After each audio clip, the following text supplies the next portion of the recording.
I sat in a wheelchair in the hospital lobby with my discharge papers tucked into a plastic folder and a small overnight bag at my feet.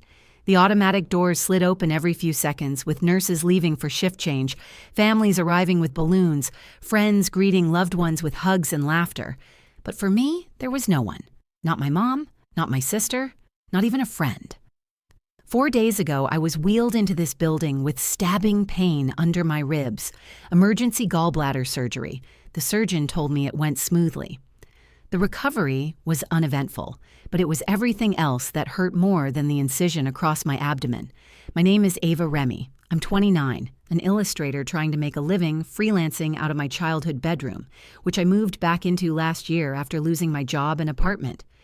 My family had their opinions about that, loud and sharp, but I always assumed they'd still show up when it mattered. I thought someone would be waiting for me in the lobby. Instead, my brother Grant sent a text.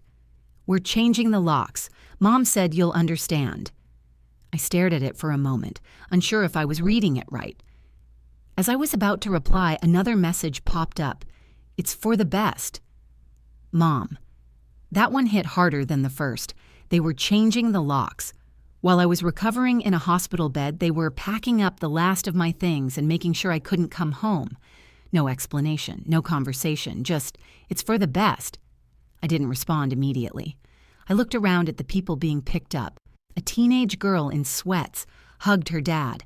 A woman with a cast kissed her husband. A nurse asked me gently, "Is someone coming for you, hon?" I nodded before I even realized I had. "They're just running late," I lied. But there was no ride coming. No one had offered. I had told my family the night before about my discharge time. My mom had read the message and never replied. I saw on her social media that morning that she was at my cousin Shailene's boutique, opening with Callie, my younger sister. They'd been posting selfies with pink cupcakes and champagne flutes while I signed medical forms alone. I didn't cry. That's not how I operate anymore. You only have so many chances to cry over people who've made it clear you're a disappointment. I looked down at my phone again and typed back, "Sure." Just that. No sarcasm, no anger. Just the quiet end of a story I didn't even know I was still trying to fix. My stomach ached where the stitches pulled beneath the bandage. I shifted in the chair and thought about calling an Uber. I opened the app, hesitated, then shut it again. Something in me wanted to see how long I'd wait. Maybe some part of me still hoped someone would walk through those doors, but they didn't. Then my phone buzzed. Unknown number. I hesitated, picked up. "Hey, it's Deacon. I'm downstairs." I blinked like I was dreaming. Deacon Vale. I hadn't heard that name in 6 years. He used to be my best friend. He used to be the only person who made me feel seen. And then, one day, he was gone. Or maybe I was. My family never liked him, said he was going nowhere, didn't belong around someone like me. And I'd listened to them. Now, without asking, without judgment, he was downstairs, picking me up, because he heard what they did, and he showed up. I didn't say anything to the nurse. I just stood slowly, wincing as the pain pulled again, and walked out those automatic doors. And that's when everything changed, because the person waiting for me was someone my family never expected, someone they never wanted in my life, someone who reminded me of who I used to be before I started apologizing for every choice I made. They thought they'd erased me by locking me out, but they had no idea who was about to drive me home. And when they saw him, later that day, standing next to me with my hospital bag in one hand and my old sketchbooks in the other, their faces said everything. That moment? It wasn't revenge, it was relief. It was the first time in years I didn't feel like I had to explain who I was to anyone, because the person standing next to me didn't need an explanation. He just came. No permission, no conditions, just presence. And that's more than I ever got from the people who shared my name. The pain had started on a Tuesday morning. I was sitting at my small desk in the corner of my childhood bedroom, trying to finish an illustration for a client who was already 2 days late on payment. My stomach felt tight, like I'd been holding in a deep breath for too long, but I brushed it off as nerves, or maybe cheap takeout. A few hours later, I was on the floor, curled up, sweating and shaking. I called my mom first, no answer, then my sister Callie, no response. I left a voicemail for both of them, barely able to get the words out, asking if someone could come help me. I tried Grant, my older brother. His phone went straight to voicemail. It was my neighbor, Mrs. Kinley, who found me an hour later. She had knocked on the door to return a casserole dish. She ended up calling the ambulance. She stayed with me until the paramedics arrived, holding my hand while I struggled to speak. She even rode in the back of the ambulance until we reached the hospital. I had gallstones. One had blocked a duct. They had to remove my gallbladder that night. The surgeon was kind. The nurses were gentle. But the bed was cold, and the silence from my family was louder than any monitor beeping next to me. By the next morning, I had a small incision taped shut across my stomach, an IV in my arm, and still no word from anyone. I told myself maybe they were busy, maybe they'd come tomorrow, but they didn't. 4 years ago, I was their pride. Straight A student, art school scholarship, gallery internships. They used to brag about me to their friends. My drawings were framed in our hallway. Then things fell apart. My scholarship funding got cut, I dropped out after my second year, and I started freelancing to stay afloat. I worked odd jobs, sold art online, designed flyers for local bakeries and daycare centers. It wasn't glamorous, but it was honest, and it was mine. My family hated it. My mom, Therese, told anyone who'd listen that I was still figuring things out, like she was trying to cover up a scandal. My sister Callie, who got her degree and a job at a boutique owned by our cousin Shaylin, acted like I was contagious. She once told me, "You just make things harder for everyone." My brother Grant barely spoke to me at all unless it was to remind me how disappointed Dad would have been. He passed away 3 years ago. I still don't know if he'd be ashamed of me or just sad about how this family turned out. After Dad died, we all drifted. Mom became colder, Callie more judgmental, and Grant carried their words like weapons. And me? I tried. I kept coming home for birthdays, baking pies for Thanksgiving, showing up with handmade gifts for Christmas. I smiled through Callie's eye rolls, Grant's jabs, and Mom's thin-lipped silence. When I moved back in last year after losing my apartment, I thought it might help. Maybe being closer would soften the tension. Instead, they treated me like a permanent inconvenience. I overheard Mom once telling Grant, "She's not even trying." I was, every single day, just not the way they wanted me to. So when I ended up in that hospital bed alone, I wasn't surprised. I was hurt, but I wasn't shocked. I stared at the ceiling the first night, listening to the woman in the next room whispering with her daughter, and wondered if it was too late to become someone my family would care about again. On the third day, I texted Mom again. "Discharge is Saturday around 2. Would be grateful for a ride." Read. No reply. That same afternoon, Callie posted a story from Shaylene's boutique. Decorations going up, pink balloons in the background, champagne flutes on trays. The caption read, "Can't wait to celebrate tomorrow with the people who matter most." The people who matter most. It felt like being cut cleanly. No drama, no yelling, just the quiet certainty that you are not who they choose anymore. By Saturday morning, I had stopped hoping. A nurse helped me dress. I folded my hospital gown neatly and placed it in the bin. My stitches tugged slightly when I bent to grab my overnight bag, but I didn't flinch. I signed the discharge papers, thanked every staff member I passed, and walked toward the lobby with practiced grace. My ride? Non-existent. My family? Elsewhere. I sat near the entrance, watching the sunlight stretch across the tile. The door kept opening for strangers, but not for me. And that's when the first message came in, from Grant. "We're changing the locks. Mom said you'll understand." Not a call, not a conversation, just a decision made while I was under anesthesia and recovering. I waited, then Mom followed up. "It's for the best." They didn't even pretend to be sorry. They didn't check to see if I had somewhere else to go. They just sealed the door shut behind me and moved on like I never existed. My hand hovered over the Uber app. I was about to tap the screen when my phone buzzed again. Unknown number. "Hey, it's Deacon. I'm downstairs." I froze. That was a name I hadn't seen in years. A voice I never expected to hear again.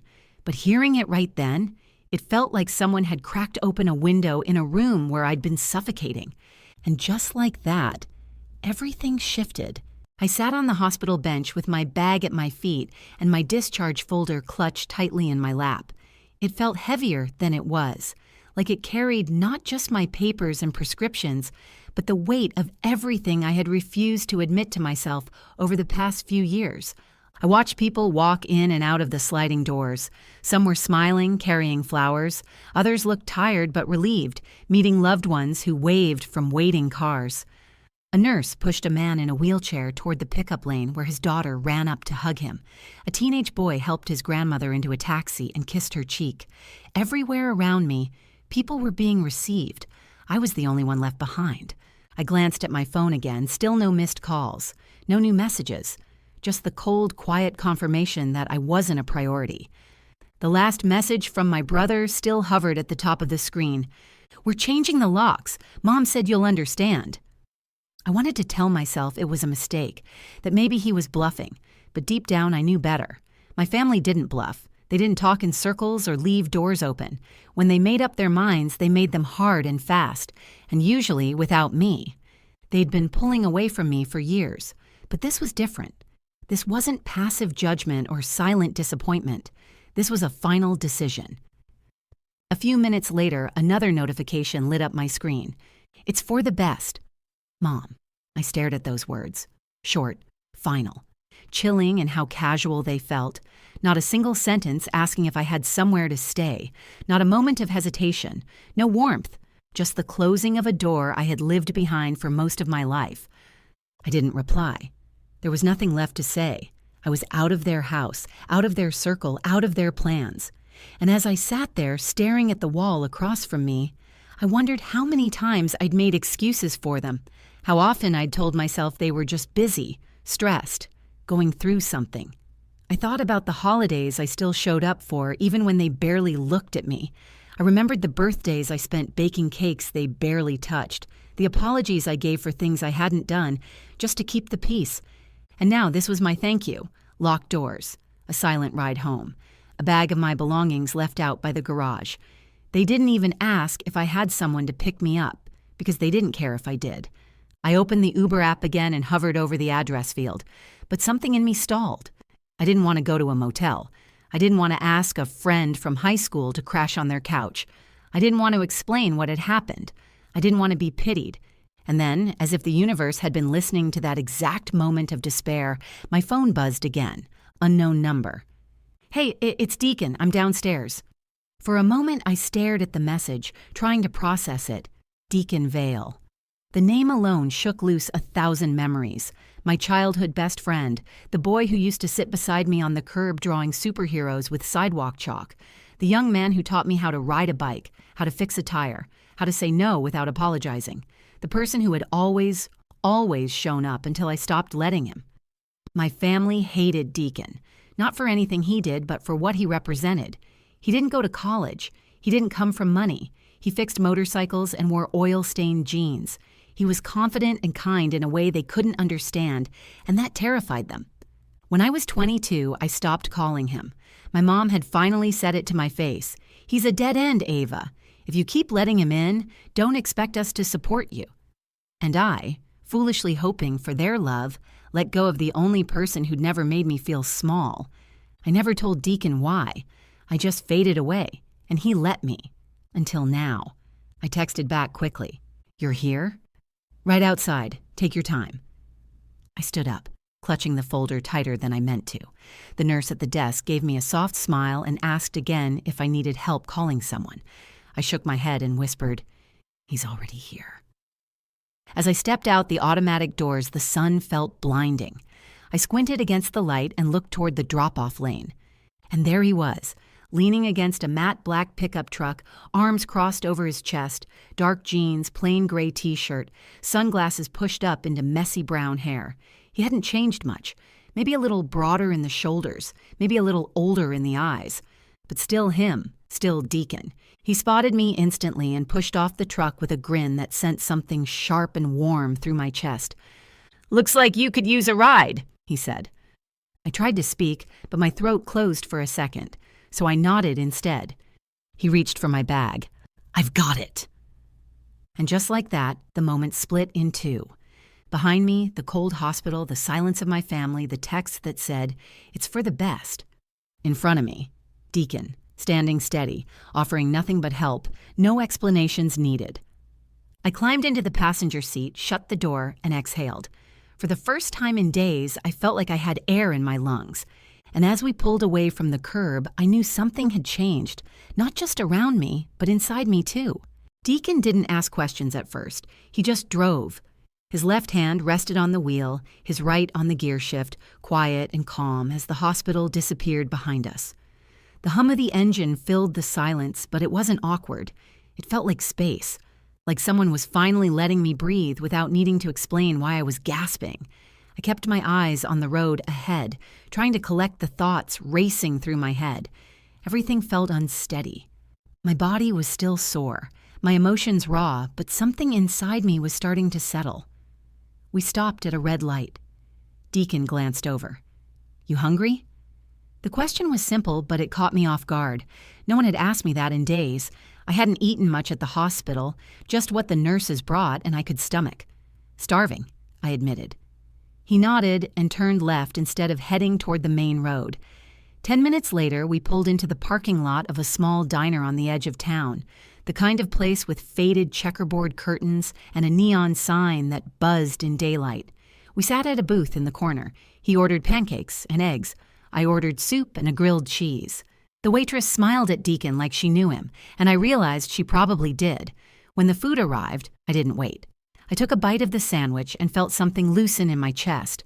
Warm bread, melted cheese, real food, real company, no judgment. Deacon watched me eat and finally broke the silence. "So, are you okay?" It was the gentlest question anyone had asked me in years. I didn't answer right away. I didn't know how. I just put the sandwich down and looked at him. "My family changed the locks," I said. He nodded like he already knew. Maybe he did. Small towns talk. Or maybe he could just see it on my face. "They told me it was for the best," I added, swallowing hard. "Yeah," he said quietly. "That sounds like them." I laughed once, sharp and bitter. "You still remember them that well?" He looked me straight in the eye. "I remember everything, especially how they made you feel." That's when I let it all out.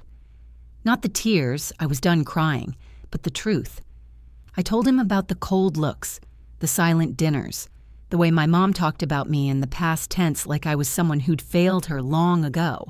I told him how Callie rolled her eyes every time I mentioned my art, how Grant barely acknowledged me unless it was to deliver some cutting remark. I told him about how I'd hoped this hospital stay might remind them that I'm human, that I'm still their daughter, their sister. But it didn't. Instead, they used it as a moment to shut the door completely. He didn't interrupt. He didn't try to fix it. He just listened. That meant more than any apology ever could. When we finished eating, he paid the bill without asking and walked me back to the truck. As we got in, he turned to me. "So, where to?" I paused. That question carried more weight than he knew. I had nowhere to go, no home to return to. Just a garbage bag full of clothes and a half-filled sketchbook in the back seat. He must have seen the hesitation in my face because he added quickly, "You can stay at my place. At least for a few days. Got a guest room, clean sheets. No one's changed the locks." I smiled. "Are you sure?" He nodded. "You're not the only one who knows what it's like to be shut out." I didn't ask for details, but I knew he meant it. Deacon had always carried his own weight. His family life had never been easy either, but he never let it make him bitter, just strong and kind. We drove toward his place, a modest one-story house on the edge of town, behind his motorcycle repair shop. It was quiet, with an open porch and 2 chairs that faced the road. He helped me carry my things inside. The guest room smelled like fresh laundry. The sheets were soft. There was even a little lamp on the nightstand with a warm yellow glow. I stood in the center of the room, unsure what to say. I was used to earning every small bit of comfort. This felt too easy, too kind. But Deacon didn't treat it like charity. "I'll be out front," he said, pausing at the door. "Take your time." That night, I took the longest shower I'd had in months. I scrubbed off the hospital smell, the silence, the texts that said I was unwanted. I put on clean clothes and walked barefoot into the small living room where Deacon was tuning a guitar. He looked up. "You okay?" "I will be," I said. That was the turning point. Not just the ride, not the food, Not even the offer to stay. It was being seen, being listened to. It was the first time I had been treated like I mattered, not because of what I could do or how I looked, but because I existed.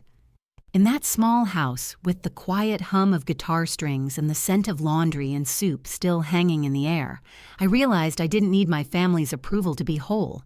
I just needed a place where I didn't have to fight for space to breathe. The next morning, sunlight poured through the guest room window, soft and golden. I hadn't slept that well in months. For the first time in a long while, I hadn't been holding my breath all night, waiting for a door to creak or a voice to rise. There was only quiet. Real quiet. I got dressed slowly, still sore from surgery, but lighter somehow. When I stepped into the kitchen, Deacon was already there, pouring coffee into 2 mugs. He looked up with that same easy smile and handed one to me without saying a word.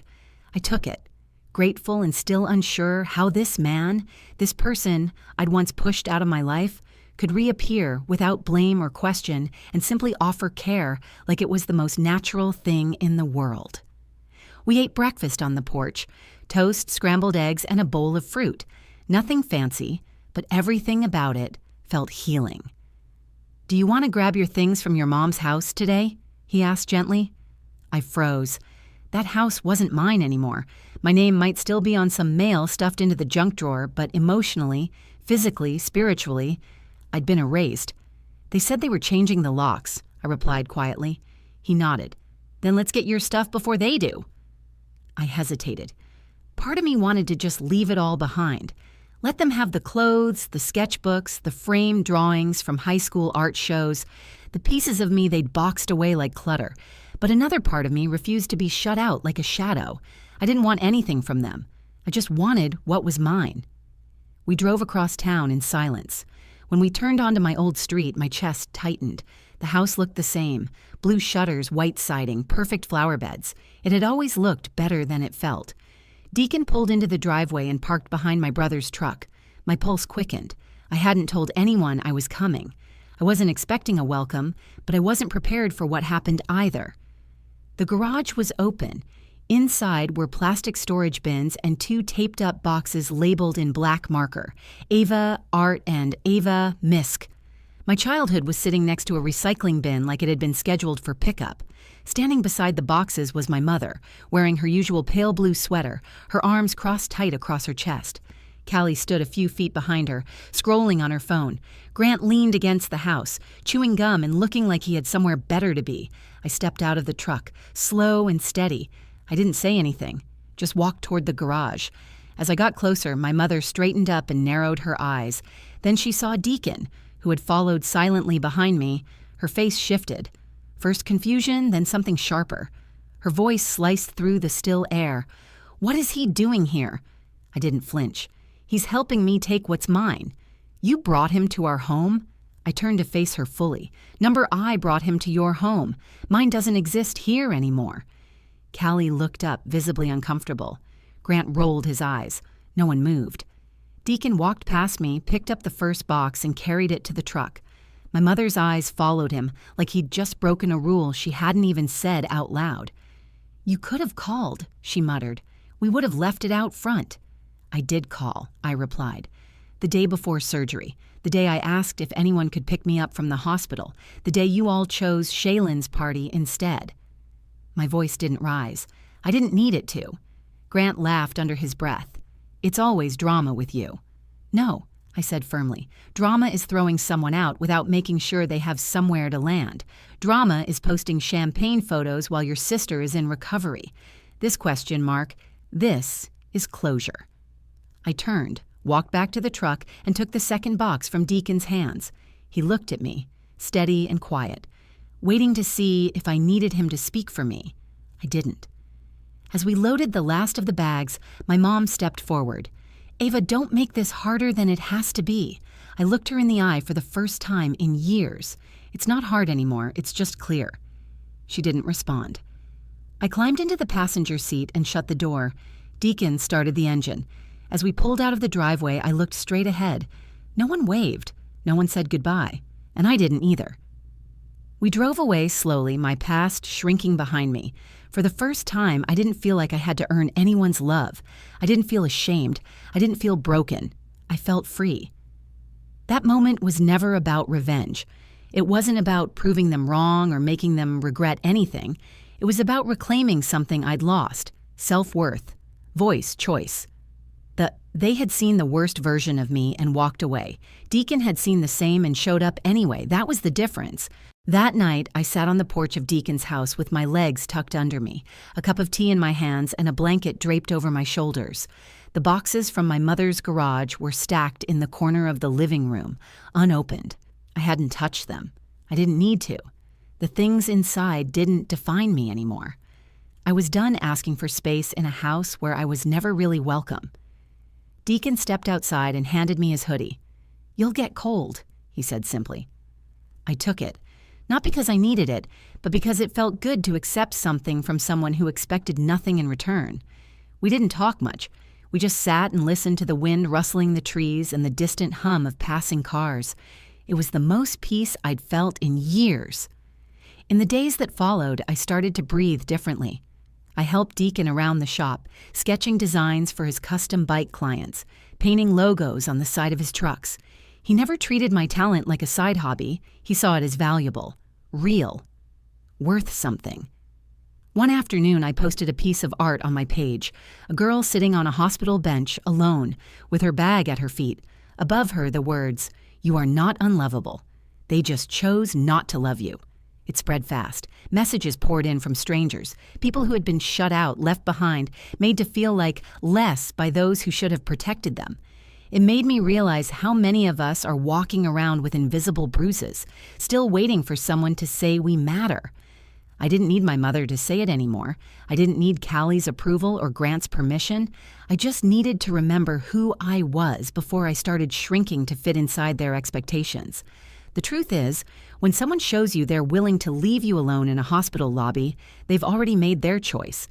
The closure comes not from punishing them, but from refusing to keep knocking on a locked door. Deacon and I began talking about converting part of his shop into a small studio for my work, a corner for painting, a desk for commissions, a shelf for supplies. He didn't say it like a favor. He said it like it made sense.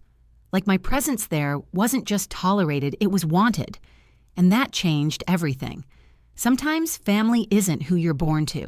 It's who shows up when you're sitting in a plastic chair at your lowest, who drives across town without asking for an explanation, who makes room for you without needing to be told how much you're hurting. I stopped calling my mom. I didn't text Callie. I didn't try to fix what they so clearly decided to break. There was no dramatic final phone call, no angry confrontation, just stillness. And in that stillness, healing began. Some nights I still feel the sting. I still hear my mother's voice telling me it's for the best, but then I remember who I am now. I remember that I stood up. I packed my things, I didn't beg, I walked away, and I didn't walk alone. If you've ever been left out, shut out, or told you weren't enough, hear this. You are not a burden. You are not too much. You are not broken. You just needed the right people. And sometimes it takes being locked out to realize the home you deserved was never behind that door. If this story meant something to you, if you've ever been in a place where you felt abandoned or unseen, I want to hear your story. Share it in the comments below. Maybe someone else needs to read it. Maybe it'll help someone feel less alone. And if you found comfort or strength in this video, please like it, share it with someone who might need it, and subscribe to the channel for more stories that speak to what's real, what's hard, and what we overcome. You matter. Don't let anyone make you forget that.